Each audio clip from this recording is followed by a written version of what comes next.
masjid beserta stafnya, yang saya dengar salah satu dari anak Pak Hardin itu sedang sakit, namanya Asrof ya, namanya Asrof, sedang dirawat di rumah sakit dan 4 hari.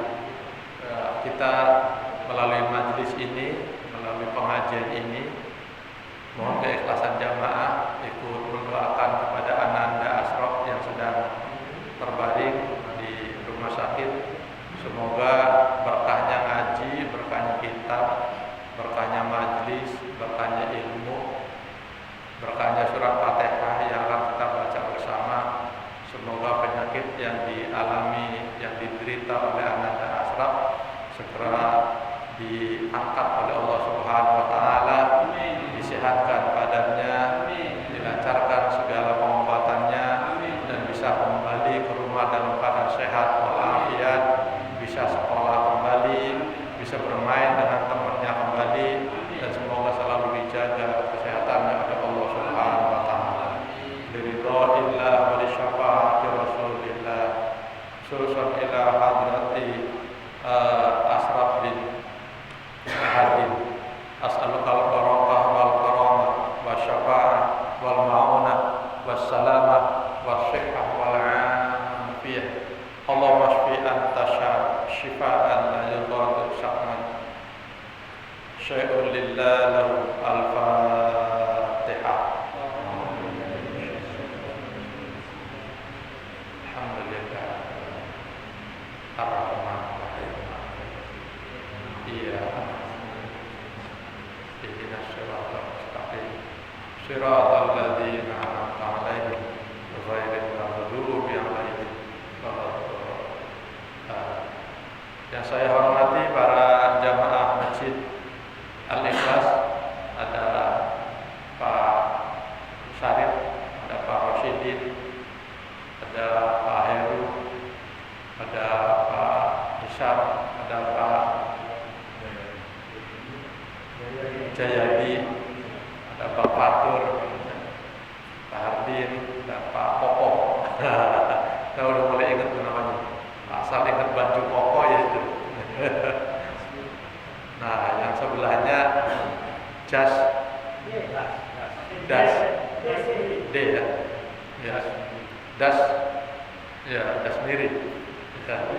Das Muri. Oh iya, Muri. Das Muri, ada Pak Widianto, Pak Widi, dan juga saya hormati Pak Muadzin, Pak Muhtar, dan yang sebelah Pak siapa? Pak Fauzi. Sebelahnya Pak Fauzi nggak kelihatan. Nggak kelihatan. Iya. Pak Wakil. Oh iya, Pak Wakil. Iya. Dan ini yang baju biru siapa namanya? Pak Teguh. Pak Teguh. Ya.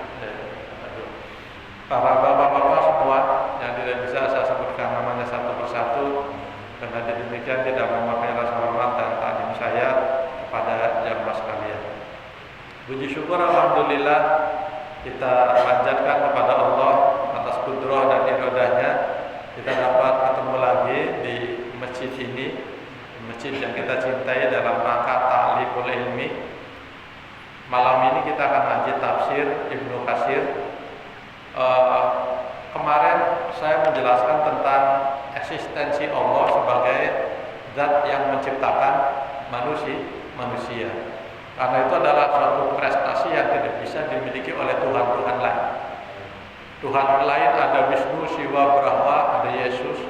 Tapi semua Tuhan-Tuhan yang diakui oleh manusia itu tidak ada satu Tuhan pun yang mampu menciptakan manusia. Hanya ada satu yang mampu menciptakan manusia, yaitu Tuhan yang lam yalid walam yulad walam yakul lahu kufuwan ahad, yang laisa kamitslihi syai'un wa huwas samiul basir. Dialah Allah Subhanahu wa taala. Oleh karena itu kita maklum dan kita harus maklum, kita harus menerima kalau kita harus beribadah kepada Allah, karena Allah adalah yang menciptakan kita. Ya. Nah, Iman seperti ini adalah iman yang harus kita rawat, iman yang harus kita jaga, bahwa Allah itu zat yang menciptakan kita, bahwa Allah itu pasti ada. Kalau nggak ada Allah, niscaya tidak ada kita dan seluruh alam yang ada. Nah, iman yang paling sederhana itu imannya orang-orang kampung. Iman orang kampung untuk meyakini Allah itu logikanya gampang.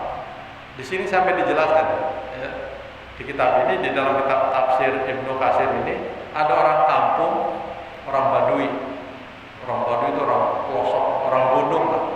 Kalau di kitab itu orang gunung.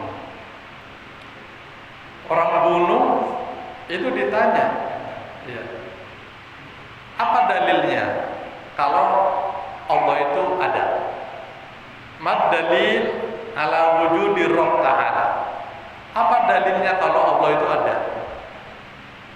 Nah, ketika kita dapat pertanyaan begitu, apa jawaban kita? Itu orang Arabi, orang Badui, orang kampung itu jawabannya enteng. Dalilnya gampang. Kata orang kampung itu, innal bi'ra liyadullu alal ba'ir. Kalau ada kotoran, kalau ada, bahasa Jawanya itu telepon. Tahu telepon apa? Ya, kotoran hewan. Kalau kotoran hewan itu kan mutlak. Ya. Nah, kalau kotoran hewan yang besar itu namanya telepon. Kalau ada telepon itu pasti ada kerbaunya.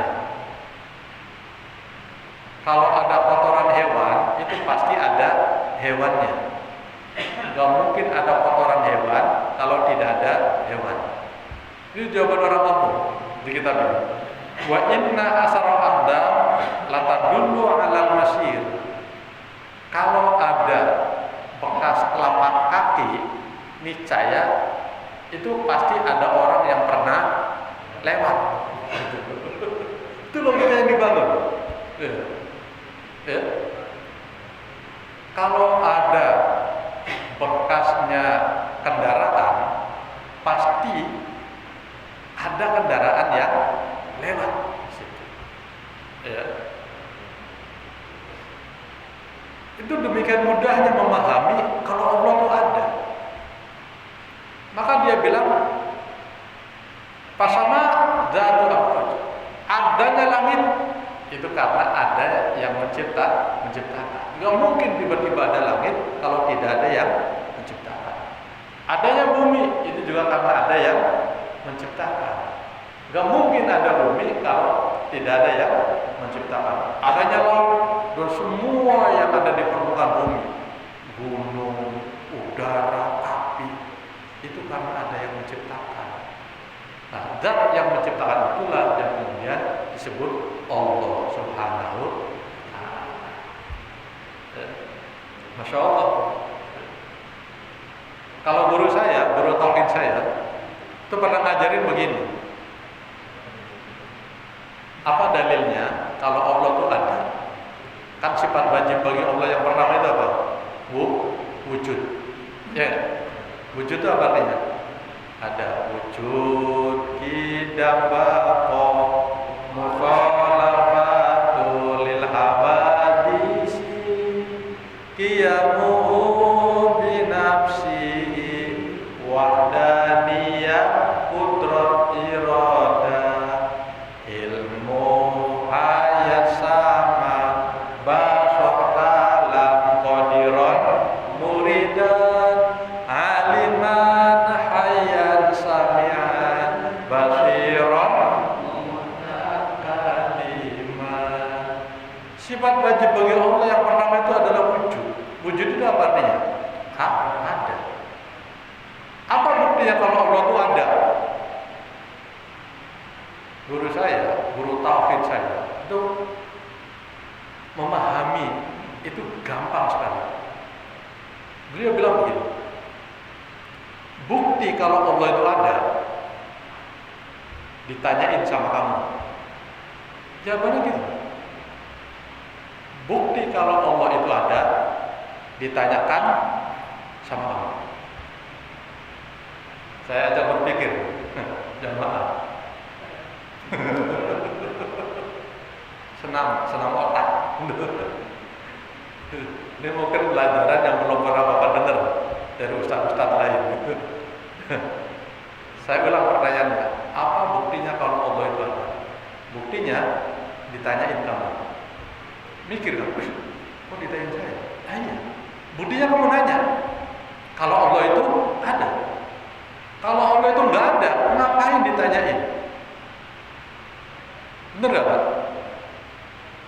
Bapak punya kakek, Pak Fatur, punya kakek nggak? Masih hidup apa udah meninggal? Udah meninggal. Berapa tahun yang lalu? Belasan tahun. Ada nggak yang pernah nanyain kakek Bapak? Ada nggak yang pernah nanyain kakeknya Pak Fatur?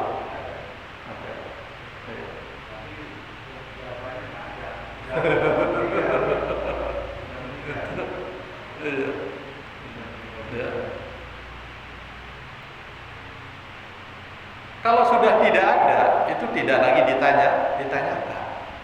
Paling yang ditanya Bang Fatur. Rumahnya Bang Fatur mana? Oh itu rumahnya Bang Fatur di Gang 1. Gang 1 apa Gang Sate? 1. Itu menunjukkan adanya Allah seperti itu. Buktinya ditanyain kamu. Karena ditanyain itulah maka menunjukkan Allah itu ada. Kalau nggak ada, ngapain ditanyain? Ada Pak Mukhtar? Ada di masjid? Ada. Ada Pak Syarif? Ada. Sedang ngaji. Kamu ditanyain. Ya. Itu menunjukkan wujud Allah itu ada. Nah, adanya Allah itu dari zaman dahulu, sejak sebelum adanya langit dan bumi, itu Allah sendiri sudah ada. Nah, itu kajian kemarin tentang akidah yang menunjukkan bahwa Allah itu adalah zat yang menciptakan manusia. Ya ayyuhan nasu ubudu rabbakumul ladzi khalaqakum wal ladzina min qablikum la'allakum tattaqun. Tujuan agar kita beribadah kepada Allah itu adalah agar kita bertakwa kepada Allah Subhanahu wa taala. Kita alhamdulillah bersyukurlah kepada Allah, ditakdirkan oleh Allah menjadi orang yang beriman, beribadah kepada Allah, sholat 5 waktu, ngaji setiap malam Senin. Ini adalah prestasi-prestasi, amalan-amalan yang pasti akan dikenang oleh Allah. Ya. Allah akan mengenang kita, Allah akan ingat sama kita, Allah akan sayang sama kita. Di saat orang lain sibuk nyari dunia, di saat orang lain sibuk ngurusin pekerjaannya, kita sempatkan diri untuk ikut majelis. Ini adalah kenangan yang Allah Subhanahu wa taala akan merespon amalan-amalan setiap hamba. Bahkan Nabi Muhammad SAW memberikan sugesti, memberikan keutamaan bagi mereka-mereka yang duduk di majelis ilmu itu lebih baik dan lebih besar pahalanya daripada sholat sunnah 1000 rakaat. Alhamdulillah. Mau nyari pahala di mana?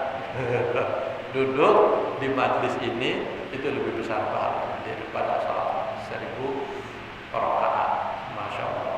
Baik, pada malam ini jamaah kita akan masuk kepada surat Al-Baqarah ayat 23 sampai dengan ayat 24. Bismillahirrahmanirrahim.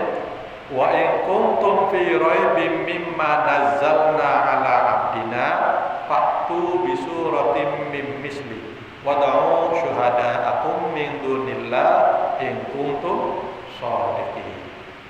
Wa in kuntum, apabila kalian fi raibin, dalam keraguan, mimma nazzalna, dari apa yang kami turunkan, ala abdina, kepada hamba kami yaitu Muhammad sallallahu alaihi wasallam, faktu bisuratin, maka datangkanlah satu surat mim mislihi, yang semisal, yang sama dengan ayat itu, surat itu.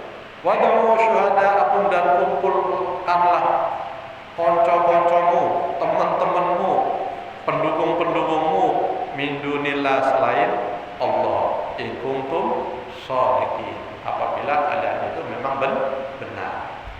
Ayat ini jamaah merupakan tantangan langsung kepada orang-orang kafir Quraisy yang mereka tidak percaya terhadap Al-Quran.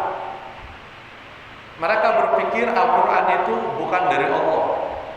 Mereka berpikir, mereka beranggapan bahwa Quran itu dari Muhammad, bikinan Muhammad. Ya. Karena mereka berpikir bahwa Al-Quran itu seolah-olah bikinan Muhammad, Allah nggak terima. Allah malah nantang terang-terangan kepada orang-orang kafir Quraisy. Orang-orang kafir, kalau kalian ragu terhadap kitab yang saya turunkan kepada hamba saya yang bernama Muhammad itu, kamu bikin deh satu surat. Tantangan itu, kamu bikin satu surat, kumpulkan teman-temanmu yang top-top, yang hebat-hebat, yang keren-keren, yang pinter-pinter, yang canggih-canggih, yang alim-alim, kumpulin semua, bikin satu surat yang sama seperti Al-Quran. Ya. Itu tantangan langsung. Nah, dari situ jamaah, ada seorang musuh Rasulullah, ya, itu bernama Walid bin Mughirah. Walid bin Mughirah itu bapaknya Khalid bin Walid. Ya. Walid bin Mughirah itu orang kaya, miliuner di zaman itu. Dia dengan kekayaannya ingin ada orang yang bisa menandingi Al-Quran. Siapa di antara kalian yang bisa menandingi Al-Quran? Ayo bikin Quran tandingan seperti Qurannya Muhammad. Itu didatangkanlah Musailamah zaman itu belum masuk Islam, ya. Musailamah Al-Kadzdzab. Musailamah Al-Kadzdzab didatangkan, dia ini ahli syair, ahli sastra. Musailamah, kamu bisa nggak bikin Al-Quran tandingan Qurannya Muhammad itu? Bisa, ya. Kalau bisa, coba kamu bikin. Setiap satu surat saya bayar 10 ekor onta. Satu surat, Pak. Satu surat dibayar dengan 10 onta. Mantap bener. Kalau kita kurskan sekarang, satu onta itu berapa harganya? Pak Koko pernah beli onta? Onta sama sapi itu mahalan mana? Mahalan onta. Sapi di Indonesia itu yang bagus sekitar 30 juta. Ya, yang bagus. Yang standar 25. Ya. Nah, kita hargai misalnya onta itu di angka 40 juta satu ekor. Karena harganya kan di atas sapi. 40 juta satu ekor. Itu pun kurus ya. Ya, yang 40 juta itu. Kalau yang muda itu bisa ratusan, bisa 100 juta. 40 juta kali 10. Itu berapa? 400 juta. Satu surat. Kalau dia bikinnya 2 surat, 800. Kalau dia bikinnya 3 surat, 12 kan. Tinggal dikatakan. Maka Musailamah itu bikin surat Quran tandingan. Misalnya ketika Allah Subhanahu wa taala menurunkan ayat Al-Fil, Mal-Fil, wa ma adraka mal fil, itu Quran tandingan yang dibuat oleh Musailamah Al-Kadzdzab. Itu saat Allah Subhanahu wa taala menurunkan alam taro. Alam taro kaifa fa'ala rabbuka bi ashabil fil. Alam yaj'al kaidahum fi tadlil wa arsala alaihim tayran ababil tarmihim hijaratin min sijil faja'alhum ka'asfin ma'kul. Itu belakangnya lam. Alam taro kaifa fa'ala rabbuka bi ashabil fil. Itu belakangnya lam. Fil. Musailamah bikin surat tandingan yang belakangnya lam juga. Al-fil. Ini Qur'annya Musailamah. Nabi palsu. Al-fil. Wa mal fil. Wa ma adraka mal fil. Lahu khurtumun tawil. Wa lahu dhail. Tahu enggak artinya? Quran bikinannya Musailamah, orang palsu. Quran orderan. Di order. Al-fil, gajah. Wa mal fil, apakah gajah itu? Wa ma adraka mal fil, tahukah kamu apa itu gajah? Lahu khurtumun tawil, dia punya belalai yang panjang. Walahu dhail, dan dia juga punya ekor. Nggak usah turun ayat seperti itu, semua orang juga tahu. Ngapain pakai turun ayat kayak begitu? Jadi kalau redaksinya itu mirip-mirip, tapi maknanya jauh dari makna Al-Quran, jauh maknanya. Ya. Maka jamaah Al-Quran itu, subhanallah, selamat datang Pak Bendahara. Al-Quran dimanapun berada itu tetap menggunakan bahasa Arab. Benar Pak? Iya. Al-Quran boleh diterjemahkan ke dalam bahasa Indonesia. Al-Quran juga boleh diterjemahkan ke dalam bahasa Inggris. Boleh diterjemahkan ke dalam bahasa-bahasa yang lain. Tapi makna aslinya harus tetap ada. Itu yang membedakan antara Al-Quran dengan kitab yang lain.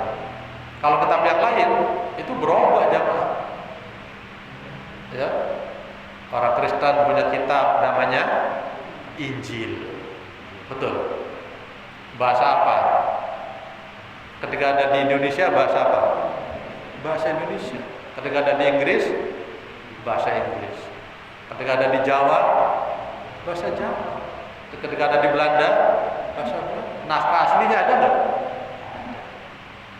Agama Hindu punya kitab, namanya apa?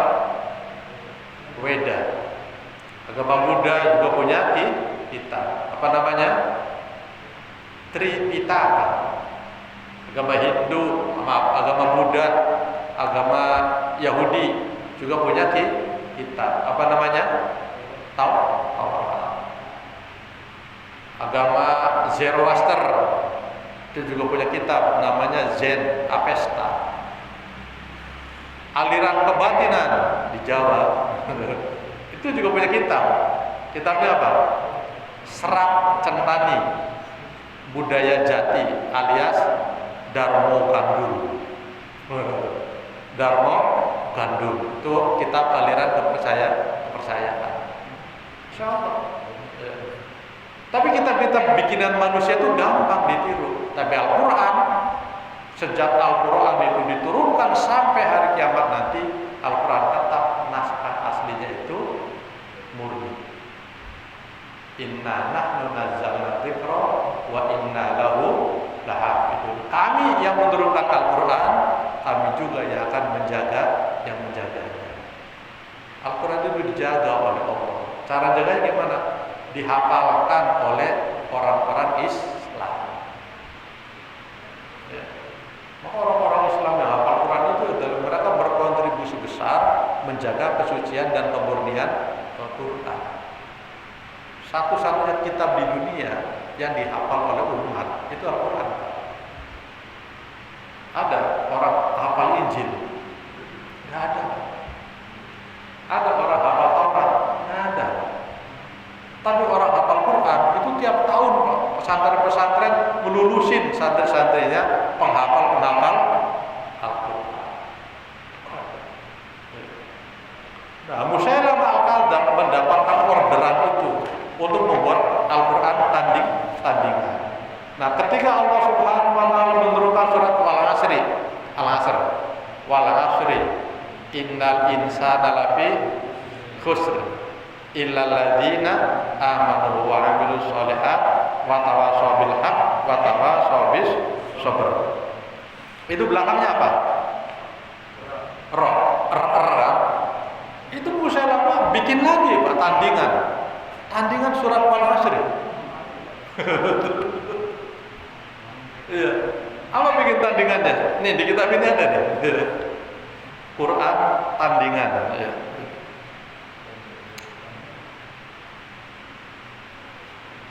Kata Musailamah, saya juga nabi.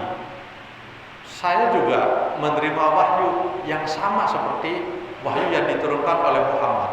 Cuman beda. Wahyu yang kamu terima apa wahyunya? Begini. Jadi ironinya itu Musailamah seolah-olah dia itu juga mendapat wahyu.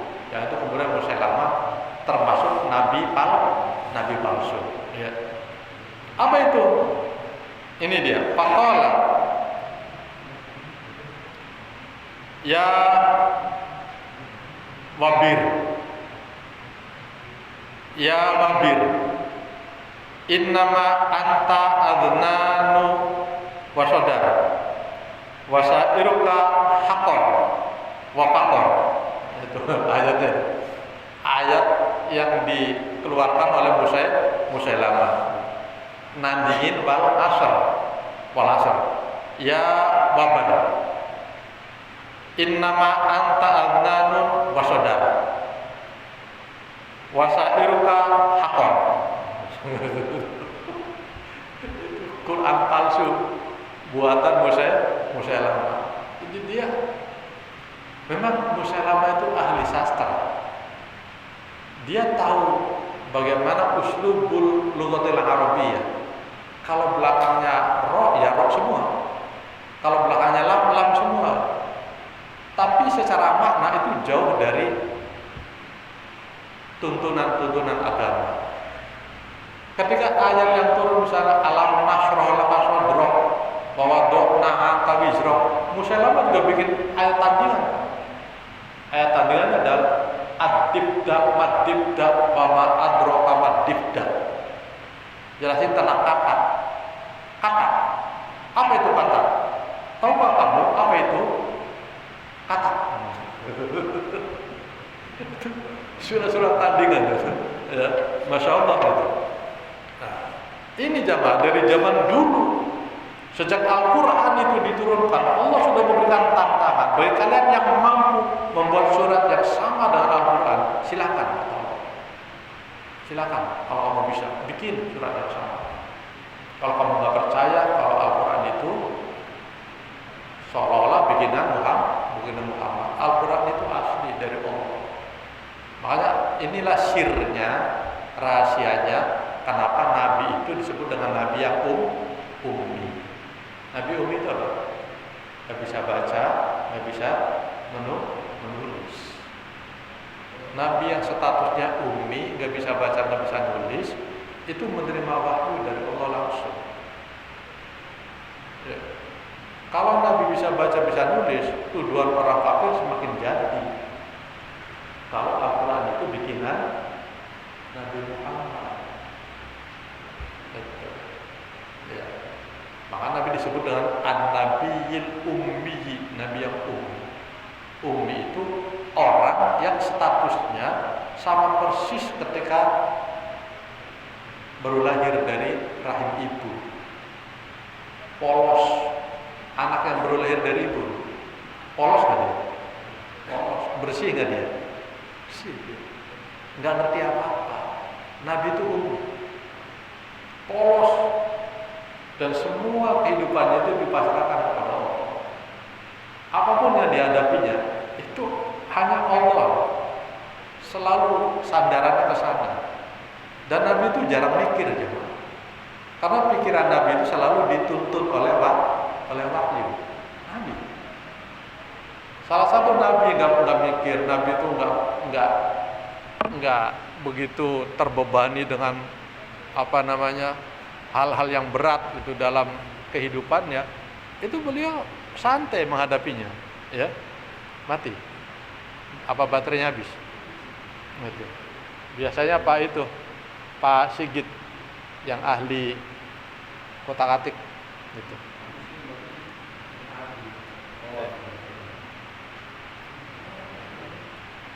Pakai yang kabel. Contohnya misalnya ya, ketika Nabi menghadapi masalah besar, itu Nabi santai jemaah menghadapinya. Enggak kayak kita kan gerasak gerusuk kalau menghadapi masalah-masalah besar. Ya, kalau Nabi enggak. Karena beliau tahu segala sesuatu itu semua sudah diatur sedemikian rupa oleh Allah Subhanahu wa taala. Maka dari itu beliau menyerahkan sepenuhnya kepada Allah. Pasrahin aja gitu. Masalah besar, masalah kecil, semua yang terjadi dalam kehidupan beliau itu selalu dipasrahkan kepada Allah Subhanahu wa taala. Termasuk saya ambil contoh, saya juga pernah mencontohkan ini ketika dalam perang Badar. Perang yang umat Islam banyak yang terbunuh. Ya. Jumlahnya jomplang. Umat Islam itu hanya ada 300 ya. 300 orang zaman itu. Orang-orang kafir itu ada berapa? 1000 pasukan. Itu kan secara kekuatan itu jauh. Kalau dari lihat senjatanya juga jauh, peralatan perangnya. Menurut logika itu orang Islam nggak bakalan menang dalam perang Badar. Ya. Di saat perang terjadi dan hampir kalah umat Islam itu, dan Nabi santai. Seandainya apa? Beliau malah sholat, kemudian ketika perang hendak selesai, umat Islam banyak yang terbunuh, datang sahabat, wahai Rasul, ini perang udah mau selesai, terus sebentar lagi kita mau kalah. Karena banyak di antara tentara-tentara kita yang sudah terbunuh. Kalah pasukan, kalah jumlah. Dalam kondisi seperti itu Rasulullah berdoa. Ya, tapi doanya nggak boleh ditiru. Karena doa ini termasuk doa yang ekstrim. Kalau bapak yang niru enggak kabul. Nggak makbul aja doanya itu. Karena ini doa khususiyah. Doa khusus yang disampaikan oleh Rasulullah. Bagaimana doanya? Allahumma in tuhlik hadhil isabah lam tu'bad hadzal yaum. Ya Allah, kalau pasukan ini hancur, binasa semua, maka Engkau akan berhenti jadi Tuhan. Doanya dulu. Maka Engkau akan berhenti jadi Tuhan. Karena sudah tidak ada lagi orang yang beriman kepada Engkau. Orang cuma adanya 300 orang. 300 orang ini misalnya dibunuh semua, mati semua sama nabi-nabinya. Lalu siapa yang akan nyembah Allah? Sementara Nabi adalah nabi yang terakhir. Kalau pasukan ini hancur binasa, ya Allah, Engkau akan berhenti jadi Tuhan. Allah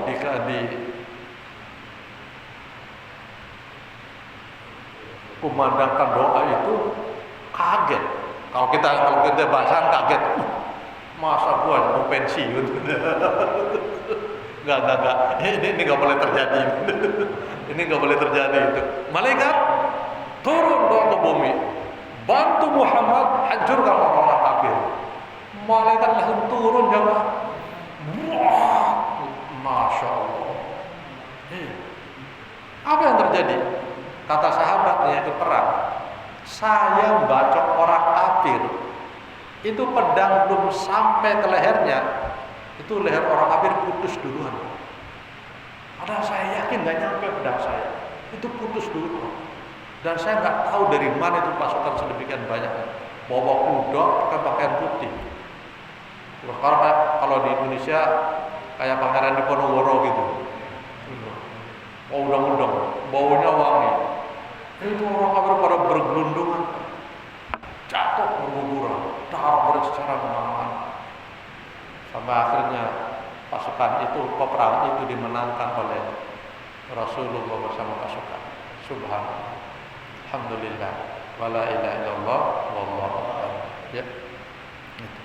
Wad'u syuhada'akum, panggillah saksi-saksimu, konco-koncomu, teman-temanmu. Kalau kamu mampu bikin surat yang sama, bikin ayat yang sama seperti Al-Quran. Min dunillah, selain Allah, in kuntum shadiqin, apabila kalian itu benar.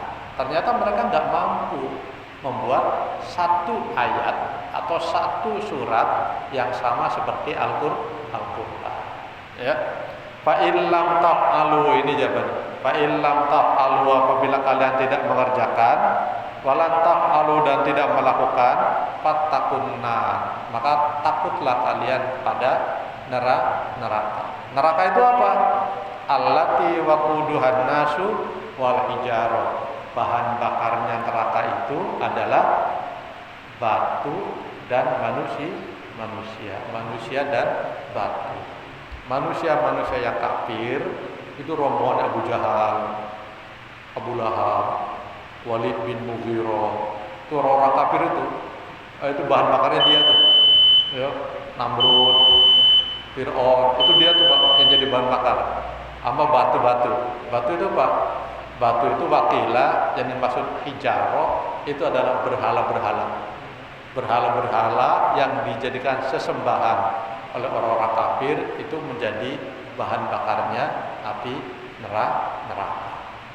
Ya, quduhan nasu wal hijarah wa'iddat lil kafirin. Neraka itu disediakan untuk orang-orang kafir.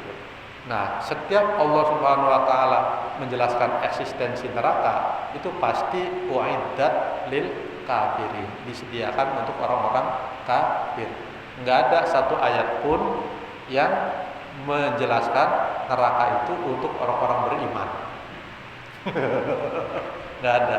Artinya apa? Orang kalau udah beriman itu insya Allah cepat atau lambat pasti akan masuk surga. Keberuntungan kita, kehebatan kita, ya itu kita insya Allah akan dibebaskan dari neraka. Perkara ada azab kubur, yaitu karena kesalahan. Ya, Bapak tuh, karena ada kesalahan, karena ada dosa yang pernah kita lakukan, lalu kita mendapatkan azab. Tapi azabnya itu namanya azab kubur. Ya, kalau neraka itu nanti di hari kiamat, nggak ada satupun orang yang masuk neraka bagi orang-orang yang bagi orang beriman. Kalau azab kubur itu ada, ya. Tapi finishingnya, endingnya, semua orang Islam, semua orang beriman pasti akan masuk surga. Ya, amin ya rabbal alamin. Baik, jamaah rahimakumullah, inilah kajian tafsir Ibnu Katsir pada malam ini tentang tantangan Allah kepada orang-orang kafir yang tidak percaya terhadap Al-Quran, karena mereka menuduh Al-Quran itu adalah bikinan Nabi Muhammad. Kalau kamu nggak percaya, ditantang oleh Allah bikin yang semisal dengan Al-Quran. Nyatanya mereka tidak ada yang mampu. Ya, baik, jamaah rahimakumullah. Barangkali ada di antara jamaah